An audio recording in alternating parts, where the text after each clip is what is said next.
Dear students and friends, so we are going to discuss the last part of the topic, that is tenses.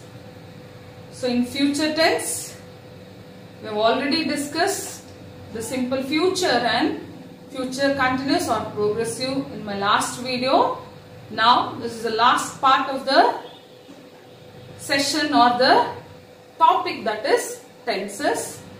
So here we are going to talk about the future perfect tense and future perfect continuous. So this is regarding the usages of future tense. So with this we are finishing about all the three types of tenses and their types. Okay, now we will see in detail about the other two types of future tense based on the aspect. Future perfect. Uses of future perfect and examples. Used to talk about actions that will be completed by a certain future time. So we are going to talk about the actions that will be completed by a certain future time. So that is called as future perfect. It will be completed in a certain point or in a certain future time. I shall have finished the work by the time boss enters. Now the action is not finished, but what are you going to tell that? I shall have. See, have is come there. Perfect. The introduction of have is come here. I. So it's the first person singular. I, and you have the usage of shall because the action is not finished yet.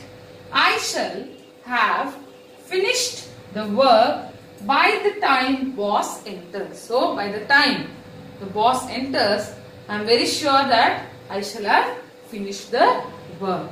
So this is how this explanation stands or holds good with this example. Used to talk about actions that will be completed by a certain future time. Okay, we will discuss one more example. The children shall have completed the exams by the month of June. The children shall have completed or will have completed their exams by the month of June. So by the month of June, they would have finished their exams. So that is the meaning. So here, the usage of have and has is seen. So that is very important. Now if you use the singular form, like Ravi or he, she. So what will be the sentence? He shall. Also it will change because there is the usage of shall.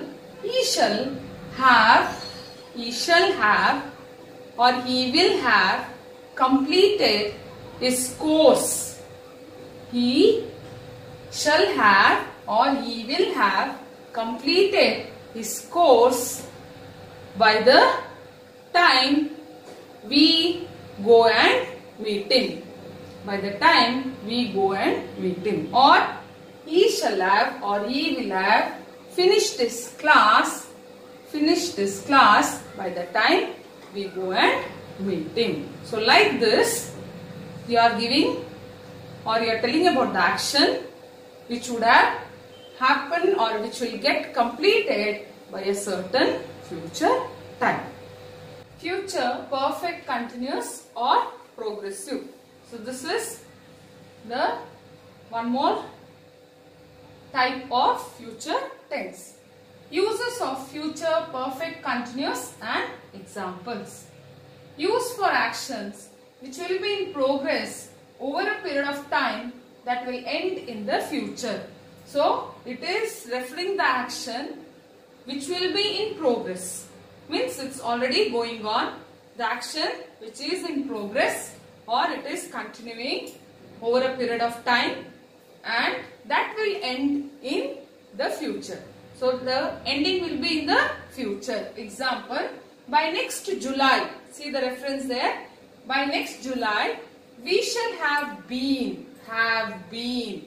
So here again you have the been, that is a past participle form of be forms. All the be forms. So be forms are is, again I am repeating it every time because it's very important. Most of them get confused here. What are the be forms? Have, is, are. So what's the past tense again? Was, were. So what's the past participle form? It is been. Past participle form of be forms.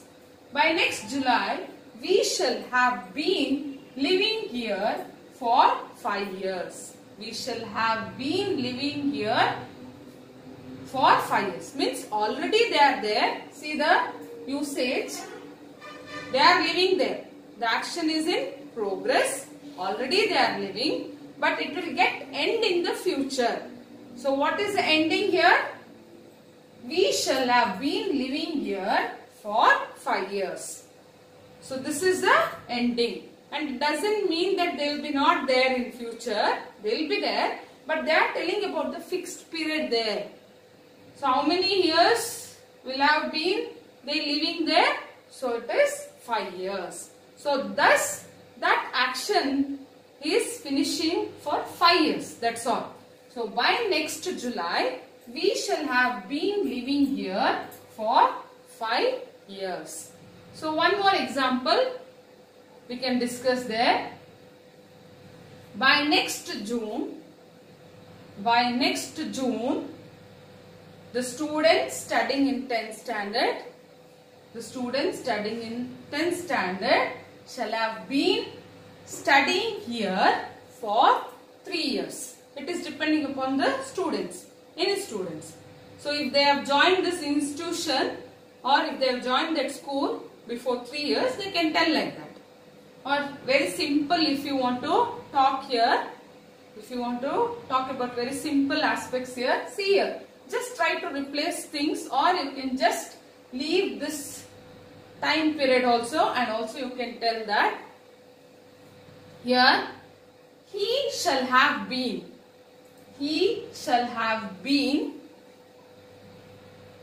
doing this work for 5 years by next month. So like this you have to try to change it. So here I have not given the specific reference of month. I have just put that by next month or by next week. So by next week I shall have been working here for 2 months. So like this, just try to change the words in the examples and frame the sentence. And when you frame the sentence, be very accurate to give a meaningful sentence. So these are the usages. So when it comes to perfect continuous, we are telling about one usage here, that is used for actions which will be in progress over a period of time that will end in the future. The action is already going on. So what will it happen? It will end in the future. So like this, the usage of the tenses is very clearly discussed here. So now what you have to do is, most of the examples we have given simple one and I have given one each, but I have discussed various examples. So go through the video part by part and listen to the explanation, what are the usages, and try to apply it in your language. So as I have told you, first of all you have to give importance to listening and reading. It's order. It's an order actually. Every time when you listen a language, you try to speak it out. So in the same way here also, when you listen and when you read, so try to concentrate on the usage, and then what you have to do is you have to apply it in your written language and the spoken language. So when you listen, you can also try to repeat it. That is in a spoken language. But you should be very accurate when you are identifying their usages and trying to use it in your spoken language and also the written language. Now when it comes to the students of 10th standard and the PU students, so in your grammar part, you will get questions related to tenses. So you may get fill up the blanks wherein the verbs will be given in brackets.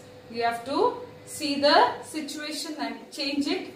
Sometimes it is very difficult to identify whether you have to put it in past tense or you have to put it in past perfect. So what is the main thing?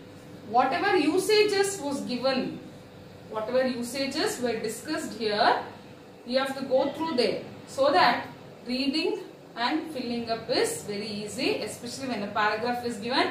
If a sentence is given, so there also you have to read the sentence and then fill in it. So if you go through thoroughly, then it is very easy to get full marks regarding tenses in grammar. One more thing, tenses is the base for you all when it comes to the direct and indirect speech. So the next topic what I am going to cover is direct and indirect speech. So that there also it is important.